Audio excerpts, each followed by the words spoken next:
Man, you know what I was thinking about today? Do you remember Cheat Code Central, the place where we all used to go to get our cheat codes for our video games? I remember going to the computer lab like every day and writing down massive amounts of cheat codes. They wouldn't let me print them out, so I had to write them all down. But I'd go in there with my paper and I would fill it to the brim with cheat codes. And I specifically remember filling up a front and back page for codes for Turok Dinosaur Hunter on the Nintendo 64. That memory for some reason is really ingrained in my brain. When I think of CheatCC.com, I think of Turok for some reason. And it's not just Turok. I remember writing down Grand Theft Auto cheats and looking up any game I had to see if there was cheats, and which one of us didn't, to look up Tomb Raider, trying to find that nude code. But I remember the anticipation of every day being able to go to the computer lab. And I had a blast looking up for those codes, and I would be reading about it, and I'd be like, you can do what? You can do what? And I went home and I did it. And it wasn't just about the codes though. In that time in the computer lab, that's where you shared the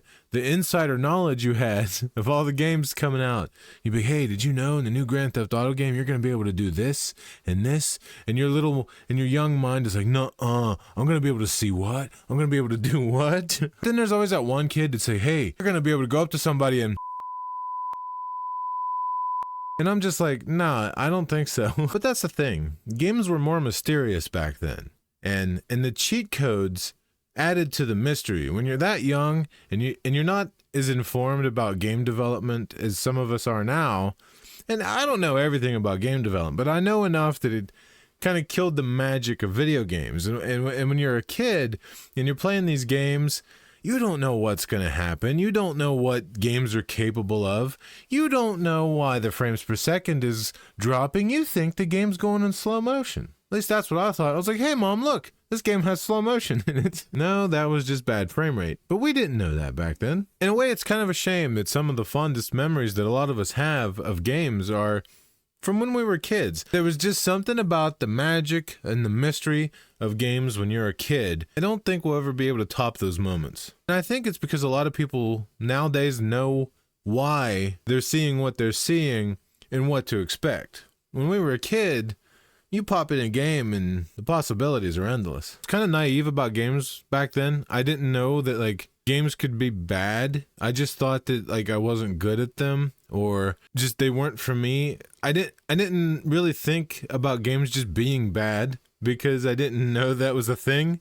I didn't know games could be rushed out or just have broken mechanics in them. I just thought everything in the game was intentional and it was supposed to be there and it was supposed to work that way. But sometimes the cheat codes was your way around some of that stuff. And it didn't matter what was going on in the game because you were a god. I'm kind of curious though, if Cheat Code Central is still even a website. Let's go find out.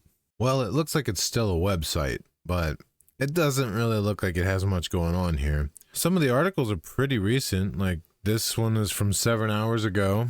6 hours ago, but it's kind of weird that some of the articles are about games that have come out quite a while ago. But then you also have, like this right here, is an article about Elden Ring, and this was only written 1 day ago. So it looks like it's just kind of a mixed match of just whatever articles, I guess. Let's see what they have for Nintendo. Just some articles. A lot of them have been written recently. PlayStation, again, they've been written recently, but not all the games are new. Xbox looks the same as the PlayStation did. What about the PC? I'm noticing a pattern here. They have guides too, but I'm willing to bet there's probably not a whole lot of new games here. It looks like there's only 3 pages of guides, so I don't think there's a whole lot going on this website anymore. But our journey doesn't have to end right here, because we do have the Wayback Machine.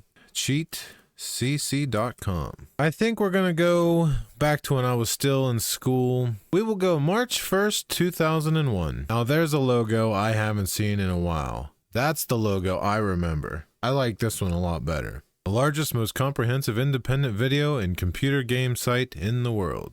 But now that we're here, we might as well take a look at the Turok codes that I used to get.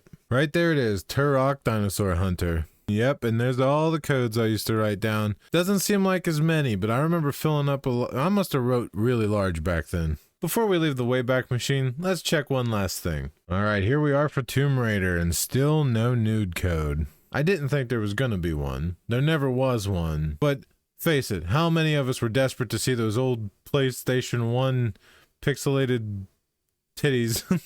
Well, that was kind of fun, seeing that logo again for the first time in a very long time, and looking at those old codes that I haven't written down in years.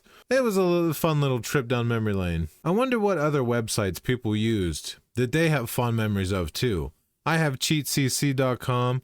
I wonder what other people used to go to that they think about often, or maybe haven't thought about in a while. And if you haven't thought about it in a while, maybe this video here will trigger some sort of memory, and you'll have some fond memories of looking up some stuff for your games. I don't really know what made me think about this website, but I was just kind of thinking, hey, I remember that. I miss that. A lot of fun memories in that computer lab. That computer lab is also where I discovered Microsoft Flight Simulator, until they had to uninstall it because, well, this was 2001. But I guess that's really about it for the video. I just kind of wanted to talk about it. Maybe do something a little different than the unboxings I've been doing. I enjoy doing those, but I also just like talking about stuff like this. Fun things that I remember, and just anything that I care about, really. Is it bad to make a whole bunch of random content for your channel? Probably. Probably. Pretty sure. It is. But, oh well. I'm having fun. And if you stumbled upon this video somehow, hopefully you had fun watching it too. And if you did watch this video, I appreciate it. Thank you very much. It means a lot to me. And maybe I'll see you around on the internet again someday.